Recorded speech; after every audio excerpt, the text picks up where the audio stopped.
Well, morning YouTube. Okay, Roach has had a fairly eventful few days. I zipped down to Reading to pick something up that I bought on eBay, and on top of the thermostat housing in the truck, I'll show it to you in a second, there's a thing called a bung plug, and you can sort of fill up the engine with water behind the radiator as opposed to filling the radiator up, so you don't get any air blocks in it. Anyway, they're plastic, and what's happened over the years, I think, is it's been rather forcefully done up, rather impatiently undone, and it snapped. Carry out a temporary repair, which I'll show you in a second, and that got me the next kind of 40 miles, but it did break down again and was recovered home. Could have been catastrophic, you know. I could have ended up with a red hot engine with no water in it and a seized vehicle, which would have run into thousands of pounds to repair. So I've been very fortunate. Okay, so this is the thing that sheared off. It's literally, like I say, they come in plastic. It's a bung plug, but it's also available in brass, and ultimately I'd like to order the brass replacement, but let's show you where it's coming. So this is the kind of thermostat housing really, and this is where the bolt snapped off of. So loads of steam vapour coming out of there. Because it's under the hood, it gets whisked under the engine, and Roach was pretty much none the wiser until the vehicle stopped. Like I say, really fortunate that I haven't seized the engine. That was my makeshift repair. I literally got a bolt out of the toolbox.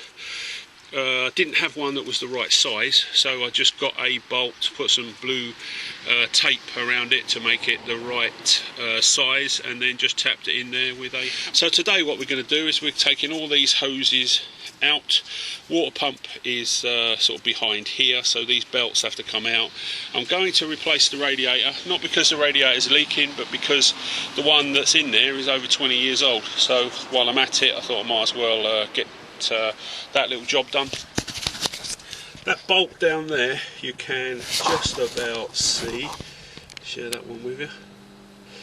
That's the draining plug for the cylinder block, so that's all the water that's actually in the engine. So we're going to take that out and drain that off. Then what we're going to do is take the thermostat off. The thermostat is in here, so we're going to replace that. So all this is coming off. And then what we're going to do is back flush it. So we're going to put a hose pipe in here. It's going to force water the opposite way to normal, that the water normally flows in the engine, and it will come out of that plug down there that I just showed you.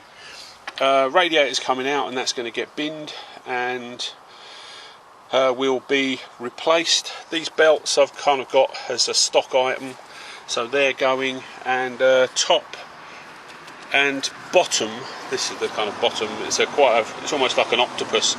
Top and bottom radiator hoses, they're getting changed as well while we've got it all out. Like I say, you know, I'd much rather go through the whole sort of cooling system than think that I'm going to have to do this again in a couple of months when, you know, another bit packs up. Might as well do it all while I've got it out. I reckon total cost of the job's probably going to come to £250–300. If I took it to a garage, I would probably be looking nearer 700, I would have thought, with you know, £35 an hour labour and 20% value-added tax. So this is what Roach is up to for the next day or two. I'll get it stripped out today. Some of the parts will turn up, and hopefully I'll lay my hands on the rest of them tomorrow. So this is what Roach is doing for the next couple of days.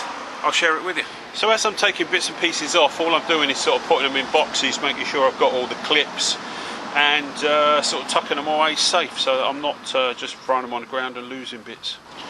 So that's a lot of the hoses out of the way, just Jubilee clips, but like I say, you know, I've just put them in a box for safekeeping. Next thing to come off is the top of the radiator, then the fan cooling, the viscous fan has got to come out. Just remember that these things go on counterclockwise. They're not particularly tightly put on, but a bit of a trick to getting those off. These belts have got to come off, and ideal opportunity to change them for new ones. Just checking over the hoses, a couple of hoses that I'm going to have to order that I haven't got as kind of stock items. But basically this is me getting started. So we all like a few tips and tricks. If you're a bit worried about kind of losing fixings and stuff, then as you take things off, you know, I've just taken the thermostat housing off, you know, but if you're a little unsure about where all the bolts are going, just pop the bolts back. I mean, this engine's going to be apart for probably a day, you know. Same with the radiator. I took the top of the radiator off and I've just whizzed the bolts back in it, you know, so that's a little worthy tip and trick. The other thing is, if you've got any big kind of ports or holes once you start stripping an engine down, I just put a bit of rag in there, because that just ensures that a nut or a bolt or a something can't possibly sort of disappear into your oil cooler or whatever and cause you aggravation at some point in the future. This is where the bung plug has snapped off, you know, so somehow I've got to get that out. And again, I'm just going to put kind of a rag or something inside, so that if any bits, you know, I'll probably end up having to drill it out or something like that, but if any bits and pieces fall inside, at least you kind of catch them and they don't disappear into your engine. So where your hoses have gone, sort of here, you know, and all throughout the rest of the engine, just use my little kind of Dremel just to get the sort of calcified water, you know, just around the edge of the hose there. Just kind of clean it up so that your new hose, when you put it back, fits nice and snugly. So here's a little trick. These 10mm bolts have come out of the pulley that was on the water pump, so they're longer. So what I've done is I've just put these into the other pulley, so that it now gives me something to jam against while I undo the last nut. So there we go, there's the water pump, all the bolts are off, managed to get the pulleys off, and there's this little kind of notch in the top of the water pump that you should just be able to ease it off with. I'm not convinced, I'm not 100% convinced that there's anything wrong with this water pump, because obviously I haven't been able to test it, you know, see it running. I'm here, you know, I've had to strip out the front of the engine, change the thermostat. A few of the hoses are tatty, so I thought I might as well change it anyway. Water pump's about £23, about, I don't know, maybe $35, so while you're here, I guess you might as well put a new one on. Okay, so sort of total parts to date so far. So we need a bung plug, we need a thermostat. I'm going to replace the top and the bottom hoses. The radiator is looks like the original one, 20 years old, so while I'm here I'm going to replace that. But these things are rarely if ever straightforward. What's happened here is this is an oil cooler built into the radiator, and this particular nut was kind of seized and quite awkward to get to, and it's damaged the oil pipe. So not only do we need a new radiator, but we need a new oil pipe as well. But luckily the way it's kind of come off, it's crimped the pipe shut, so I didn't end up with oil leaking everywhere. So talking about nuts rounding off, there's a nut here, 10mm nut. It's just your dipstick, but it's rounded off and I can't seem to get at it. It's stopping me getting to what I really need to get to, which is that bolt down there, and that is actually the kind of cylinder block draining plug, and I could really do with getting that out so I can flush clean water sort of through the engine block, but the wrong way, you know, the way against the flow that it would normally have, and obviously that would wash out any you know, particles, bits and pieces that have built up over 20 years. So I'm going to have a think about that one, but I'm not convinced that I can get that plug out. So I've just flushed it through as best I can so far. Okay, so once my truck overheated and sort of gave up the ghost, what happened was there's a couple of fuses in the fuse box that are designed to sort of trip out and stop you destroying your car. So once you've fixed the physical whatever it is, so in our case a thermostat, water pump, radiator, whatever it turns out to be, you're going to have a couple of blown fuses as well. I'll just show you where the fuses were and what they look like in my truck. So this is the little fuse box that is under the dash in a Land Rover Discovery 1. Here's the kind of map. Now the map isn't orientated to the fuse board, you know, so the fuse that very simply I tripped out was this one. So it's a 10 amp fuse, and it's a sort of engine immobiliser really. So any catastrophic event, and in this case it was overheating because it didn't have any water in it, that fuse tripped out. The other fuse that's worth checking is the kind of diesel preheater fuse, because obviously most diesels will have a preheat. If that fuse trips out, chances are your car will be very difficult to start, or it won't start at all. But pretty much, I mean, bear in mind this is a 20-year-old vehicle, so every car on the road is going to have one of these in it somewhere.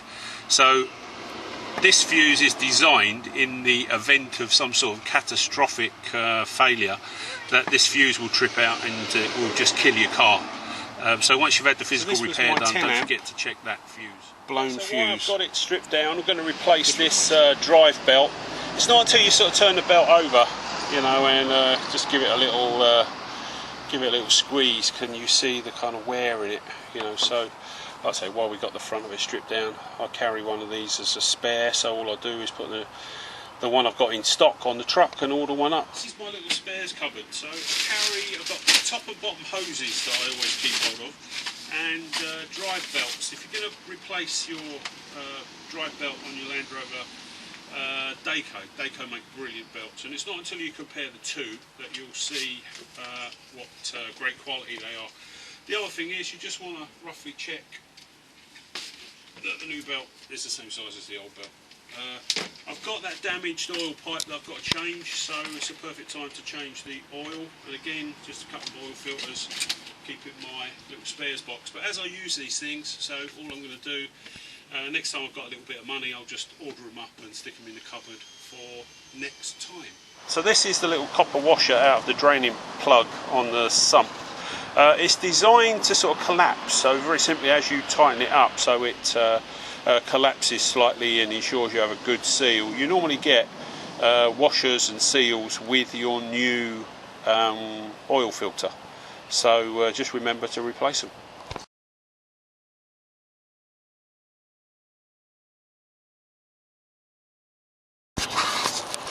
Okay, so what I've got to do is just clean up the face of the old kind of water pump. I've got an old sort of wallpaper scraper filler knife here that's well worn. What you don't want to do is damage this surface, but this little filling knife is perfect for just lifting off things like this. You know, maybe a very, very fine wire wool, just to make sure the face is pristine, ready for the new water pump to go on. Okay, here's the new water pump. It's almost on. So we've got 3 kind of really long bolts, these ones here, so sort of 1, 2, and that's how long they are, 3, and then these ones 1, 2, 3, 4, and one down there is 5, are quite short, about obviously you can see about an inch and a half. But that's the new water pump on and in place. Just got to put this last bolt in. What I'm using to put the bolts in is a little bit of thread lock, so just on the threads, just to seal it up, make sure it doesn't come out. But that's the new water pump fitted. I've put the thermostat in the thermostat housing. Let me just show you the. Yeah, so I was talking about get a brass one and not a plastic one, so that's what the bung plug looks like. Like I say, this is a brass one, it goes in there, but no point putting that in until we've filled the engine up with water from here back, and then when we fill the radiator up, we're sort of filling the radiator and the reservoir up from here forward. So this is a thing called a torque wrench, and it just measures tightness basically. I mean, these nuts have to be done up to 25 Newton meters, and you set the wrench, and then what happens is as soon as it clicks, that's the required tightness.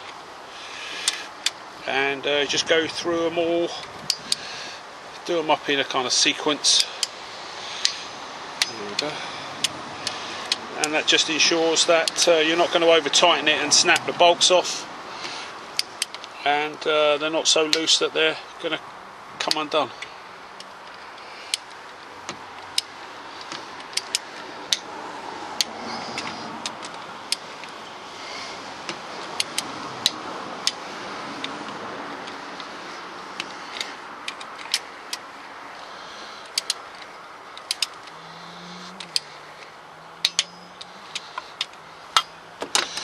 just that last one to do. Okay, so there's the new water pump in, pulleys are back on, the tensioner, put a new belt in while I had all of that stripped down. There's going to be a delay on a part. I can't get a new radiator until tomorrow, and we're still trying to track down the supplier of this particular kind of oil line that goes in the bottom of the radiator. The radiator has an oil cooler built into it. This is the bottom fixing that was so badly corroded that I couldn't get it open, so that might be the chap now.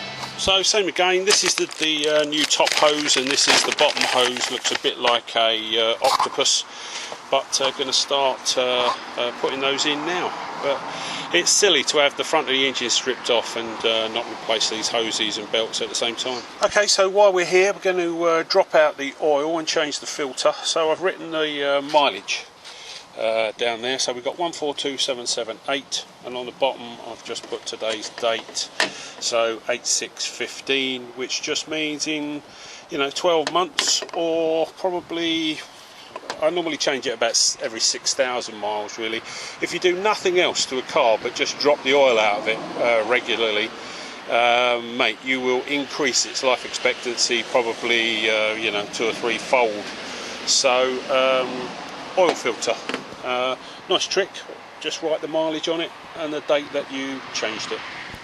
So while we're here, going to change the fuel filter, but same again, just write the mileage and the date on the filter before you fit it. So that's the new oil going in. I think this truck takes 6 litres, so that's the first 5. But keep these containers, because this is where I'm going to put my waste oil. So nice and convenient for when you go to the recycling centre to drop it off. So good oil in, and then the bad oil is going to go back in these containers and straight off to recycling. So another job worth doing, and it is a messy job, I've just put this to one side, but very simple. I've got my kind of oil filter and my fuel filter. What you want to do really is empty these filters on a piece of just white kitchen towel, and what you're looking for is particulate, especially metal flakes, because that tells you there's something a lot more serious deep down in your engine. But the sooner you know about stuff like that, the better. And all you've got to do is kind of empty these out, so like I say, through a piece of kitchen towel. And if you've got metal filings in there, then that's a bad sign. If you haven't, then everything's sweet. But don't just put them in a bin. It's always worth just having a look to see what's been going on in your engine. Okay, so I've been at it a while. I feel like I got quite a lot done today. Managed to get the water pump changed, the thermostat. We dropped the oil, changed the fuel and diesel filters, and topped it up with oil. So there's a few jobs. The radiator is going to be here sometime tomorrow. Had to order that online. And the bottom oil cooling pipe. There's an oil cooler built into the radiator, and the bottom pipe, as you know, has been damaged. So the replacement for that won't be in until midday tomorrow. So that's about it really. I think this is the point where I say if you've enjoyed me trying to put the truck back together, please thumbs up, share, like, subscribe, and if you're watching on Facebook, please follow. Back doing more of the same tomorrow. As always, any comments, love to hear them. Back soon.